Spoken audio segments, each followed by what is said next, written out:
you want an exposure to a market or an Everything they need in one place. Be the world's foremost authority on Individuals, advisors and institutions. Hello and welcome to Morningstar. I'm Emma Wall, and here with me today to give his 3 stock picks is Charlie Thomas, manager of the Jupiter Ecology Fund. Hello, Charlie. Hi.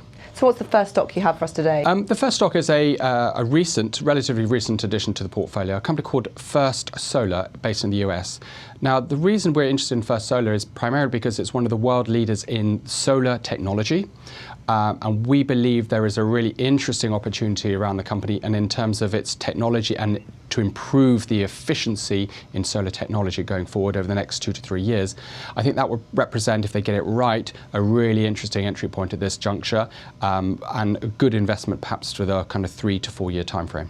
In the UK, I know that a lot of sort of solar chat became less positive when we talked about the benefits being cut. How reliant on subsidies from the government is the US solar market? The US is still dependent on it, although at a decreasing rate. That is our expectations. But it's not just the US market. You've got to understand there are a lot of markets outside of North America and Europe. So let me give you some examples in South America or indeed in South Africa, where actually solar is competitive with grid electricity today without subsidies. And actually those represent the really exciting markets for many of these technologies. And what's the second stock? The second one is slightly different. Again, our largest holding in a portfolio, a company called United Natural Foods. Now, they are the leading distributor of organic foods in the US market. Now, what's very interesting is actually to see the growth in the US market in this sector. We've actually seen round about 11% compound annual growth rates in the organic food sector in the US over the last 10 years. This is a really interesting structural shift because what we are recognizing is that particularly the US market is beginning much more focus on the quality of food that they are consuming. And this drives companies like UNFI, which distribute that food around all the specialized supermarkets as well as the non-specialized supermarkets. I was having a chat with someone the other day about the way that CocaCola has been forced to open itself up to this market. Coca-Cola Life is a new organic Coca-Cola. It tastes a bit funny in my view, but there you go. How much risk is there that Americans embracing organic food is just a fad, though? How do we know it's not going to go away in a couple of years? Well, what we've seen is actually the trends have been quite strong for a number of years now. Around about 10 to 12 years now, we've seen a very consistent growth story.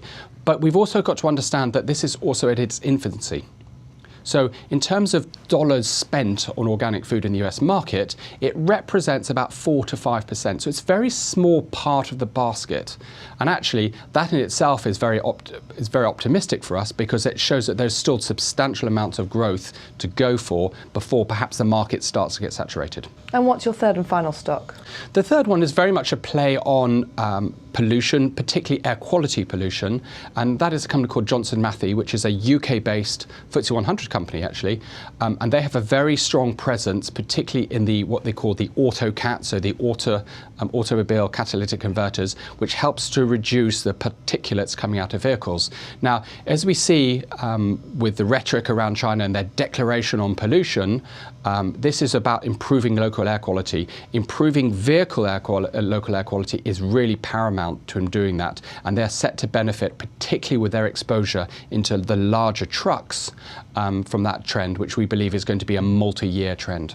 Looking at the macro for China, it's pretty divided on how it's going to go. Some people are still predicting there's going to be a crash landing. Things aren't going to be very positive. How reliant on that market is this company for revenues? Or? Well, yes, it's reliant, but it's also exposed to many other countries. But if you just take that issue alone, actually what the Chinese need to do is improve the air quality. So actually, we're a long way from, regardless of the growth in the market, we've still got to have many more cities actually put in greater restrictions about air quality. So actually, it's very much regulation driven, which we think will make it probably more defensible in a market which perhaps might be a little bit more flaky in the short term. Charlie, thank you very much. Thank you very much. This is Emma Wall for Morningstar. Thank you for watching.